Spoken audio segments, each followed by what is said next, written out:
The Forgotten Legend. The throne of King Velgor shimmered with plasma silk and powdered gold, suspended high above the floor of his ice castle on Zarak Prime.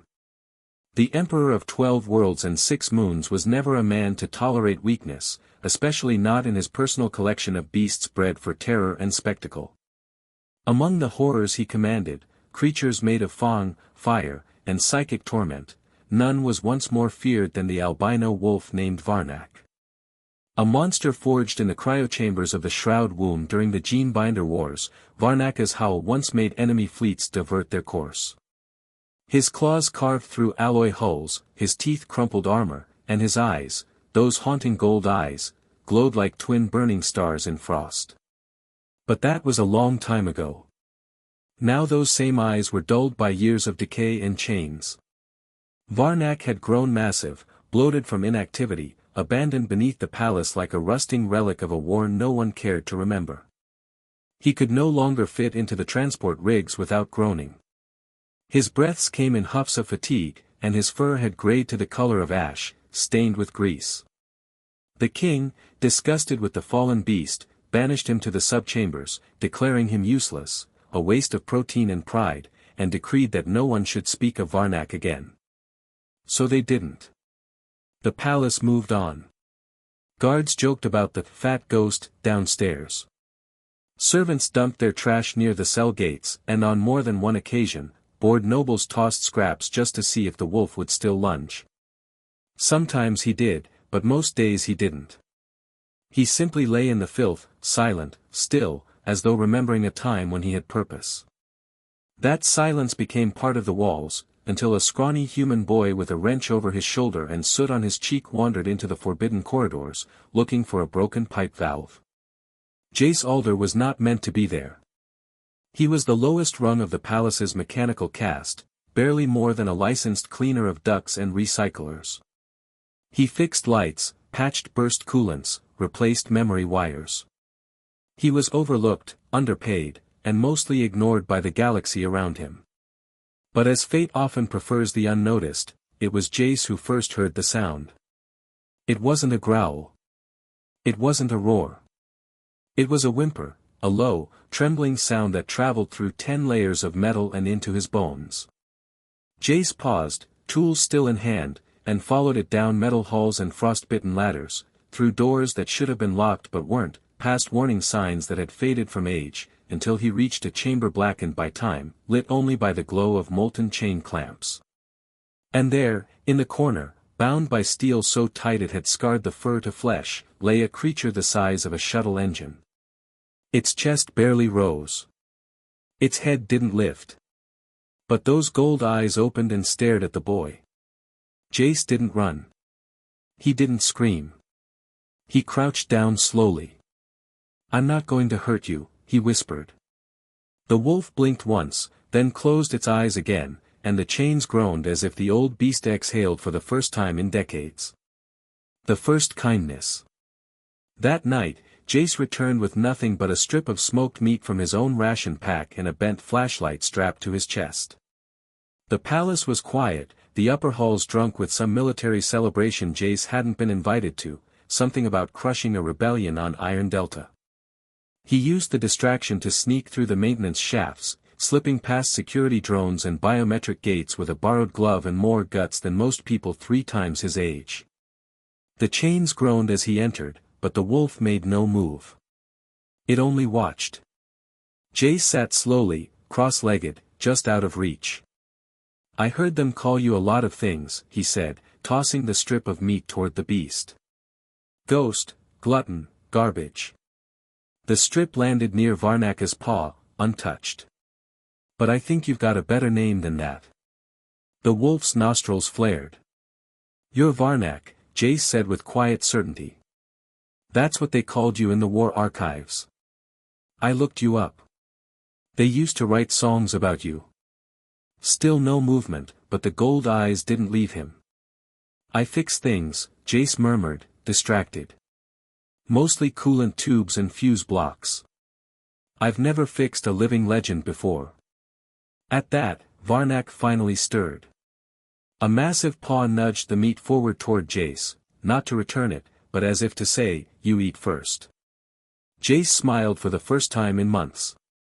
He didn't take the meat. Instead, he stood, walked forward without fear, and gently placed the food closer to the beast's mouth. "You need it more." And without another word, he turned and left. Behind him, the echo of chains shifted, not with threat, but with something deeper. Hope. For weeks, Jace returned each night, carrying bits of food, small blankets, metal brushes for the matted fur, and most strangely, books. Not hollow books or neural chips, but real printed paper, stolen from forgotten archives of Earth's old outposts scattered across Zarak Prime's lower colonies. He would sit beside the iron bars and read aloud, ancient poems about wolves and the moon, old Terran fables about loyalty and pride, and even repair manuals, just to fill the silence with a voice that wasn't filled with commands or cruelty. Varnach never responded with speech. He never made a sound at all, save for that low breath that Jace learned to understand as a kind of nod, a presence still aware beneath the beast's burden of shame. Jace stopped calling him beast in his thoughts. He started calling him old boy. And then one night, when the temperature dipped below survivable for most Terran biology, the boy arrived later than usual, face bruised, ribs wrapped in a rag soaked with rust and medicine. He had been caught sneaking a coil heater from the palace's kitchen module. The guards had laughed while beating him with electrified rods, calling him dog boy and meat beggar, then tossed him into a storage room to sleep it off. But Jace hadn't gone home. He crawled through the incinerator vent, clutching the coil like it was a crown, and dragged himself down to the subchamber despite the blood. When he dropped the heater just inside Varnach's reach, the albino wolf didn't hesitate. He shifted. Groaned. For the first time in decades, he rose to all fours, slowly, with ancient cracks echoing through his joints like thunder under ice. Awakening strength. Jace gasped, eyes wide, as the mountain of fur and muscle unfolded into its full, terrifying majesty. The chains held him back, biting into flesh, but still he stood. One paw slammed the ground, then the next. The glow in his eyes burned hotter, and for the first time since the Gene Binder Wars, Varnach let out a breath that was almost a growl. He pressed his snout against the bars and nudged the coil heater toward the boy. Then he lay down, curling himself around the heater as if guarding both it and the human who brought it. From that night on, the training began, not with commands, but with connection. Jace taught Varnach to stretch his ruined limbs, to brace his paws against gravity tilts he built from scrap, to pull against the chains slowly until the old muscles remembered their name. Every time Jace got caught stealing parts from the maintenance bay, he was whipped and sent to cleanup duty. But the more bruises he returned with, the more fiercely Varnach moved. He was changing, and the palace above had no idea. The transformation was subtle at first, lost in shadows and silence, but to Jace it was like watching winter thaw. The walls of the holding chamber, once stained with mold and rot, began to gleam under his care. He dragged in rusted brushes, cleaning fluid, and even vines from the outer courtyard to give the cell something living. The old wolf began to pace slowly, with aching joints, until those paces turned into marches, and those marches turned into power drills. By the third month, Jace had fashioned a crude tension pulley out of elevator cables and a weighted column from broken power cores. Varnach would bite down on a reinforced iron ring, pulling the weight up with raw jaw strength as Jace timed him and whispered encouragement through the bars. "That's it, old boy. Remember what you were. Remember what you still are." The wolf's breathing grew stronger. His movements more fluid. The chains that once seemed to crush him now merely held him back, and even then, they groaned with the strain of containing something that was remembering its true nature. But as Varnach grew stronger, so did the risk of discovery. One evening, as Jace was adjusting the pulley system, footsteps echoed down the forbidden corridor. Heavy boots. Multiple pairs. Jace's blood ran cold as he recognized the sound of palace guards making their rounds, something that hadn't happened in the subchambers for years. "Hide the equipment," he whispered urgently to Varnach, who immediately understood. With surprising grace for his size, the wolf positioned himself to block the training apparatus from view, settling into his old pose of defeated resignation just as the guards rounded the corner. 3 soldiers appeared, their plasma rifles gleaming in the dim light. Their leader, a scarred veteran named Commander Thane, swept his beam across the cell with practiced efficiency. "Still here, I see," Thane muttered, staring at what appeared to be the same bloated, motionless beast they expected. "King's been asking questions about increased power consumption in the lower levels. You wouldn't know anything about that, would you, meat?" Varnach didn't move. Didn't react. His eyes remained dull and unfocused, the perfect picture of a broken animal waiting to die. Jace held his breath from his hiding spot behind a support beam, tools clutched in his trembling hands. After what felt like an eternity, Thane spat and turned away. Waste of space. Should have put it down years ago. The guard's footsteps faded, but Jace didn't emerge until he was certain they were gone. When he finally stepped into the light, he found Varnach watching him with those burning gold eyes, alert and intelligent. "That was close, old boy," Jace whispered, his heart still racing. Too close. But as he looked at his friend, for that's what Varnach had become, he realized something had changed during that tense encounter. The wolf had protected him, hidden the evidence of their work together, played the part of a defeated beast to keep their secret safe. They were partners now, bound by trust and a shared purpose that neither fully understood yet. The test. Weeks passed in careful secrecy. Jace's nocturnal visits became routine, each session pushing Varnach closer to his former strength. The wolf's coat began to gleam with health, his muscles filled out beneath the scarred fur, and his movements regained the predatory grace that had once terrorized enemy fleets. But their careful world was about to shatter. King Velgor had been growing suspicious of reports filtering up from the palace depths. Increased food consumption, strange sounds in the night, and most troubling of all, the excited whispers among his beast handlers about something stirring in the forbidden levels. On a night when twin moons cast silver light through the palace's crystal spires, the king decided to investigate personally. Jace arrived at the usual time, unaware of the danger approaching from above. He carried with him a special prize tonight, a chunk of real meat from the royal kitchens, something he'd risked everything to steal for his friend's progress. "Look what I managed to get, old boy," he whispered excitedly as he descended into the chamber. "This should help build back that muscle you've been." He froze. The chamber was flooded with harsh artificial light, and standing before Varnach's cell was King Velgor himself, flanked by 6 of his elite guards and the trembling figure of Commander Thane. "Well, well," the king's voice was smooth as poisoned silk. "It seems my discarded pet has found himself a new trainer." Jace's hands shook as he realized he was trapped. The corridor behind him filled with more guards, cutting off any hope of escape. King Velgor studied Varnach with cold, calculating eyes. "You know, I was ready to have you executed, beast. Put out of your misery like the pathetic wreck you'd become. But it seems someone has been, caring for you." The king's gaze shifted to Jace, pinning him like an insect. A human boy. How touching. How absolutely ridiculous. Varnach remained motionless, but Jace could see the tension in his muscles, the way his claws dug slightly into the stone floor. The wolf was preparing for something. "Your Majesty," Jace managed to stammer, "I was just." Silence. The king raised one jeweled hand. "I care nothing for your excuses, little mechanic. What interests me is whether your efforts have borne any fruit." He gestured to Commander Thane, who stepped forward with visible reluctance. "Release him," Velgor commanded. "Your Majesty." Thane's voice cracked. "That's not the safety protocols. I said release him." The king's voice turned deadly quiet. "I want to see if this waste of meat still has any fight left in him. Consider it a performance review." Thane's hands trembled as he approached the control panel. The ancient locks hissed and clicked, chains retracting into the walls with mechanical precision. For the first time in decades, Varnach was free.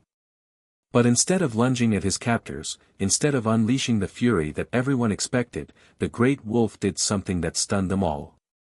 He stood slowly, with infinite dignity, and positioned himself protectively in front of Jace. King Velgor's eyes widened with surprise, then narrowed with interest. Fascinating. The beast shows loyalty. To a human, no less. The king began to circle the cell, his robes rustling against the stone. Do you know what this means, my pet? It means you still have value. Not as a weapon, you're far too old and soft for that, but as something else entirely.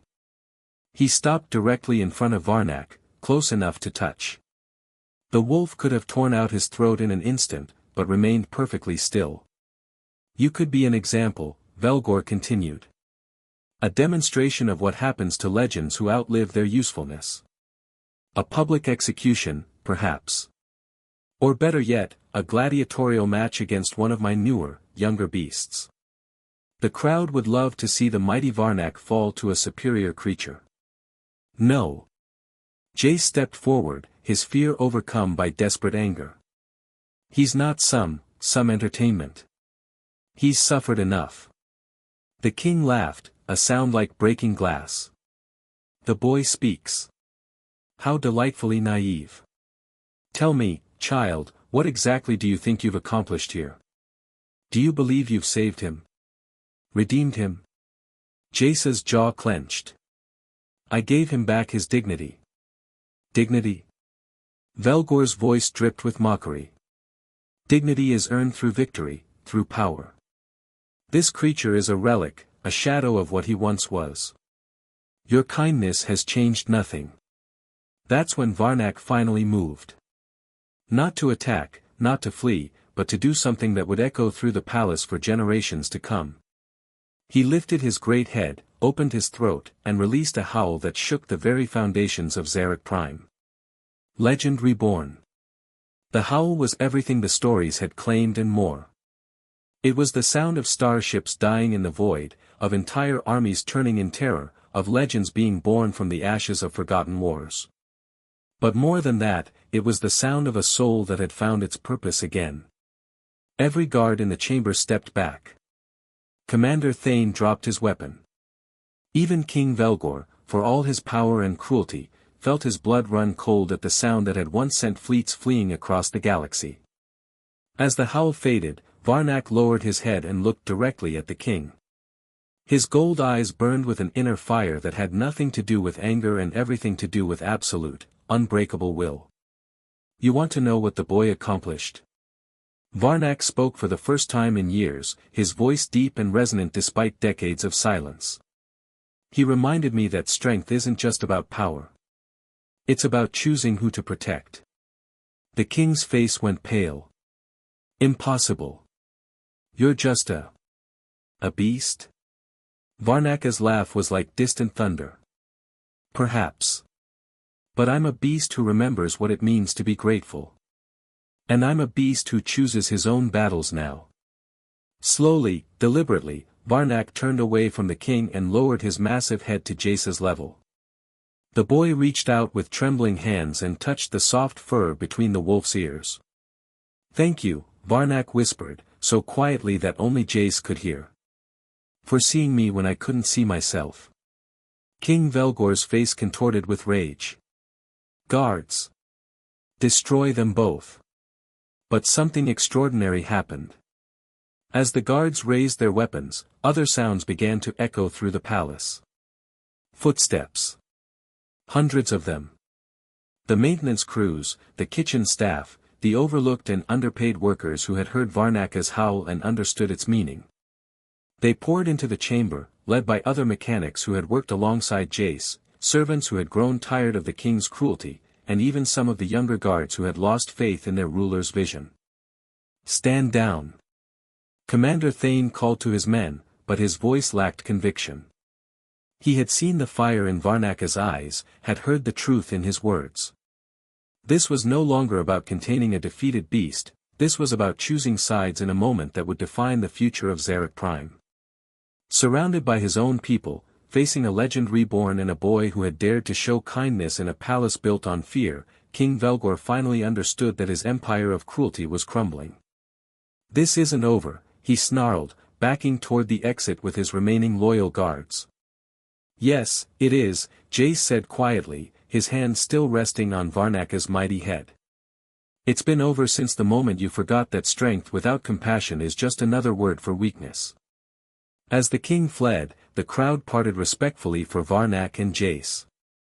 The great wolf moved with fluid grace, his chains finally broken, his spirit restored. But he didn't leave the palace, not yet. Instead, he turned to address the gathered crowd, his voice carrying the authority of someone who had seen the rise and fall of empires. "The boy taught me something I had forgotten," he said, his golden eyes reflecting the light of hope. "That legends aren't made by the battles we win, but by the people we choose to protect. Today, we all have the chance to become legends." In the days that followed, King Velgor's rule crumbled as world after world declared independence from his empire. The story of the human boy and the wolf spread across the galaxy, becoming a symbol of hope for the oppressed and a reminder that even the mightiest can fall when they forget their humanity. Jace continued his work as a mechanic, but now he was the most respected engineer on Zarak Prime, responsible for maintaining the New Republic's infrastructure. And always by his side, in a place of honor, stood Varnach, no longer a beast of war, but a guardian of peace. Sometimes, late at night, they would sit together in the garden that had been built where the old dungeons once stood. Jace would read from his books while Varnach listened, both of them content in the knowledge that they had found in each other something more valuable than any empire. They had found friendship. They had found purpose. They had found proof that the smallest acts of kindness can indeed change the galaxy. As the twin moons rose over Zarak Prime, casting silver light across the peaceful world they had helped create, Jace smiled and closed his book. "Not bad for a fat ghost and a nobody mechanic," he said with a grin. Varnach's deep chuckle rumbled through the night air. "Not bad at all, old friend. Not bad at all." And in the distance, carried on the wind, came the sound of freedom itself, the laughter of children playing in streets that had once known only fear, the songs of workers who had found dignity in their labor, and the quiet conversations of people who had learned that hope, once kindled, burns brighter than any star. The end.